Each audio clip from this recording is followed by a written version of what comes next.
see what is Ohm's law.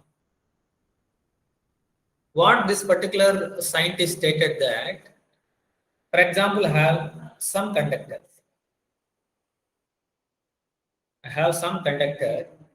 If I apply some current through this conductor or some voltage, if I apply, because of this voltage, some current will flow.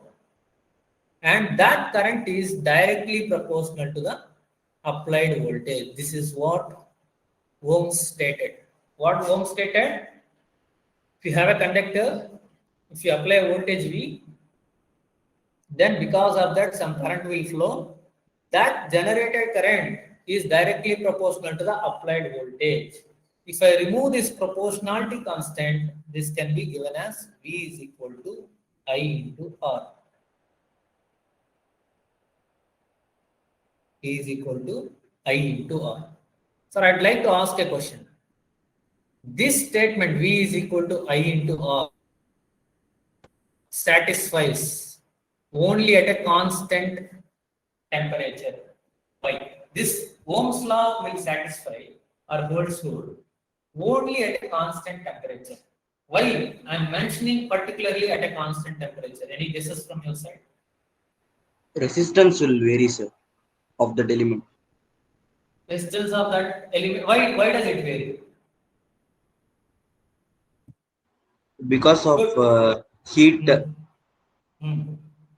energy, sir.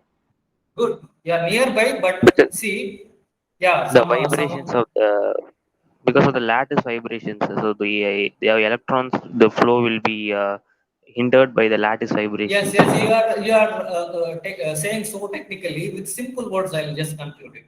If you look at the resistance mathematically, rho L by A, where L is nothing but length of the element, A is nothing but area of the element.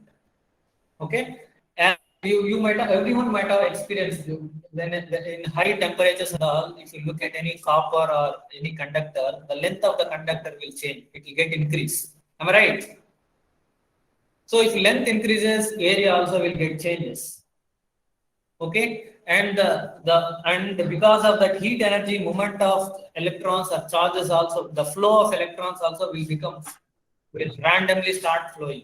So because of all these scenarios, what happens? The resistance finally will get changed. If resistance changes, Ohm's law will not satisfy. So R should be constant. In order to make your R constant, this particular law will applicable only at a constant temperature. Okay, so this is nothing but V is equal to IR. If I want to find out I from this, current is nothing but voltage divided by resistance. Okay, so now I can find out a voltage if I know current and resistance. I can find out the current if I know voltage and resistance. If I want to find out the power is nothing but voltage multiplied by I. So mathematically it is nothing but if you multiply your voltage and current, which will give you the power. This is one way. Or if you know only current, you are not sure about the voltage, then I square R.